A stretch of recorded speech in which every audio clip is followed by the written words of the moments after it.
युद्ध संख्या बल या हथियारों की गिनती से नहीं बल्कि उन्नत तकनीक और बेहतरीन रणनीति से लड़े जाते हैं। रूस ने यह साबित कर दिखाया है। यूक्रेन को 30 से ज्यादा देशों से हथियार मिल रहे हैं। यूक्रेन की सेना में विदेशी लड़ाके भी लड़ रहे हैं, लेकिन रूस ने अपनी तकनीक और युद्ध नीति के अनुभव का फायदा उठाकर 30 से ज्यादा, जी हां, 30 से ज्यादा देशों की एकजुट ताकत को धूल में मिला दिया है।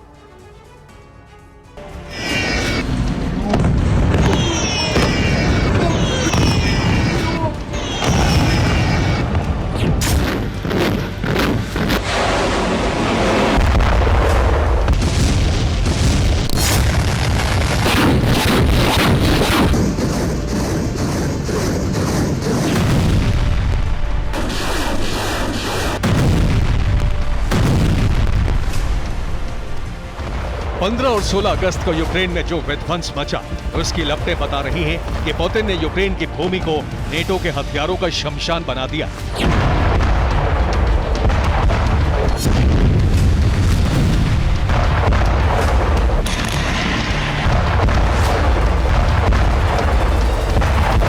सोलह अगस्त को रूस ने पूर्व से पश्चिम तक यूक्रेन में तबाही मचा दी।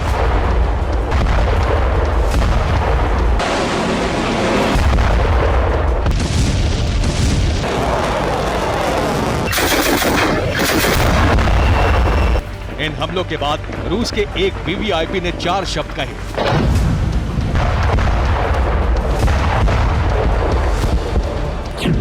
रूस की स्टेट ड्यूमा के उप प्रमुख आंद्रे गुरुलेव ने कहा, नेटो वेपन्स आर जंक, मतलब नेटो के हथियार कचरा है।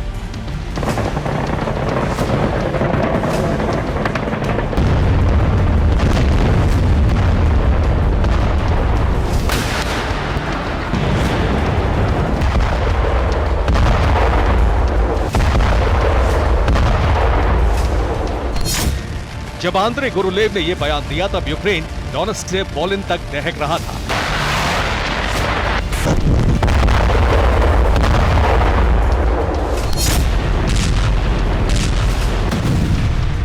पंद्रह अगस्त को शुरू हुई रूस की अग्निवर्षा रुकी नहीं।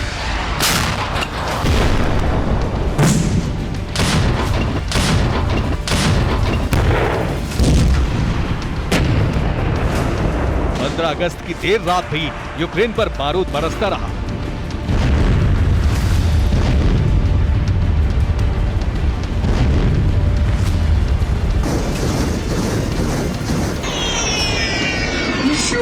ये निप्रोपेट्रोवस्क पर रूस के विध्वंसक हमलों की तस्वीरें हैं। निप्रोपेट्रोवस्क पर रूस ने लगातार 4 मिसाइल हमले किए।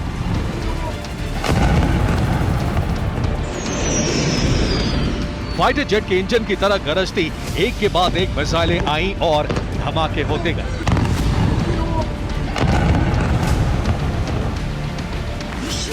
इन 4 हमलों में रूस ने निप्रोपेट्रोवस्क में बना यूक्रेन का हथियार कारखाना तबाह कर दिया।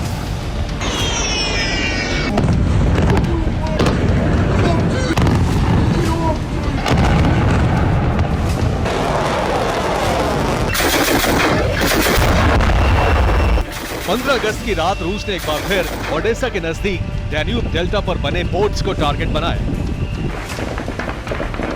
रात के अंधेरे में चमकती ये रोशनी रूस के ड्रोन हमलों की है।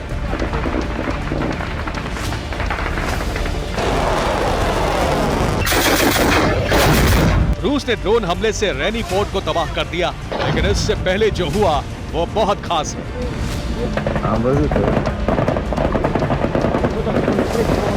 अंधेरे को चीर कर दौड़ते रोशनी के छोटे छोटे कतरे यूक्रेन के एयर डिफेंस सिस्टम का फायर है। लेकिन लगातार फायरिंग करने के बाद भी यूक्रेन रूसी ड्रोन को नहीं गिरा पाया और रेनी पोर्ट पर जोरदार धमाका हुआ।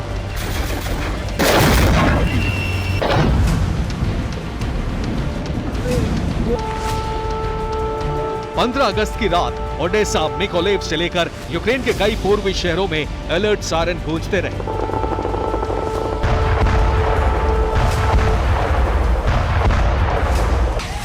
रूस के हमले इतने घातक और इतने तेज हैं कि यूक्रेनी सेना को बचने का मौका नहीं मिल रहा है।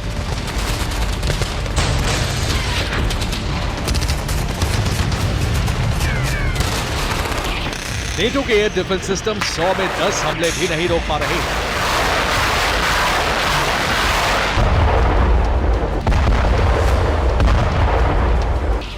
ईस्टर्न फ्रंट लाइन पर यूक्रेन की सेना का हाल बुरा है और टुकड़ियां मोर्चे छोड़कर भाग रही हैं।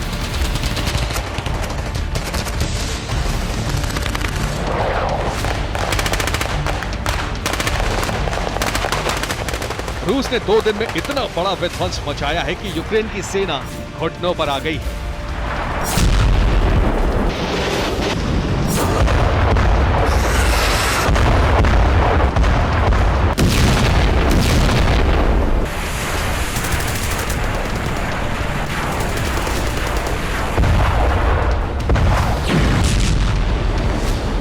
तीस से ज्यादा देशों से हथियार मिलने के बाद भी यूक्रेन को इतना भयंकर नुकसान उठाना पड़ रहा है।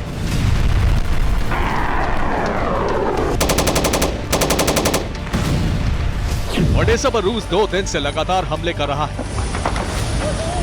ये तस्वीरें ओडेसा पोर्ट पर बने अनाज वेयरहाउस की हैं, जो ड्रोन हमलों से तबाह हो चुका है। ओडेसा पोर्ट की सुरक्षा में यूक्रेन ने कई एयर डिफेंस सिस्टम लगाए थे। एयर डिफेंस सिस्टम तकनीक में यूक्रेन के पास German made anti aircraft gun Gepard. ये ड्रोन हेलीकॉप्टर फाइटर जेट पर हमला करती है। 1 मिनट में टारगेट पर 35 mm की 550 गोलियां दागती है। दूसरा एयर डिफेंस सिस्टम है S-300। ये surface to air missile attack करता है। क्रूज बैलिस्टिक मिसाइल और एयरक्राफ्ट के हमले नाकाम करता है। तीसरा एयर डिफेंस सिस्टम है इटली में बना फ्रैंको सैम D। ये सिस्टम क्रूज बैलिस्टिक मिसाइल और फाइटर जेट पर हमले करता है। चौथा डिफेंस सिस्टम है जर्मनी में बना IRIS-T। ये भी क्रूज बैलिस्टिक मिसाइलों को रोकता है। पांचवा डिफेंस सिस्टम है अमेरिका का NASAMS। ये सबसे एडवांस्ड डिफेंस सिस्टम है। दावा है कि इससे क्रूज मिसाइल बच नहीं सकती। छठा डिफेंस सिस्टम है अमेरिका में बना पैट्रियट। ये भी क्रूज और बैलिस्टिक मिसाइलों के हमले नाकाम करता है।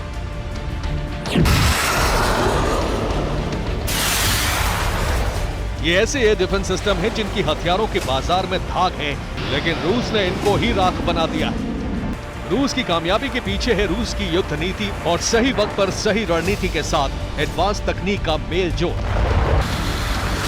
रूस क्रूज मिसाइलें और ड्रोन का इस्तेमाल सबसे ज्यादा करता है।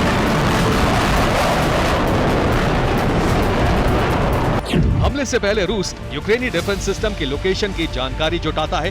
2 डिफेंस सिस्टम की पोजीशन के गैप में हमले करता है। मिसाइल में टारगेट की GPS लोकेशन सेट होती है।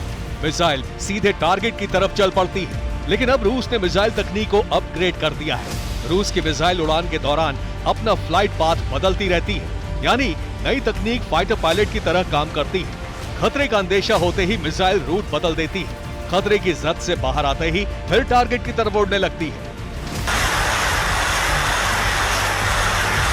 इसी तकनीकी बदलाव की वजह से रूस के हमले इतने घातक, विध्वंसक और सटीक हो रहे हैं कि नेटो के एडवांस तकनीक वाले हथियार उसके सामने फेल हो रहे हैं। रूस ने तकनीक और रणनीति के दम पर नेटो के एडवांस हथियारों को खाक कर दिया है। Bureau report, TV9 Bharatvarsh.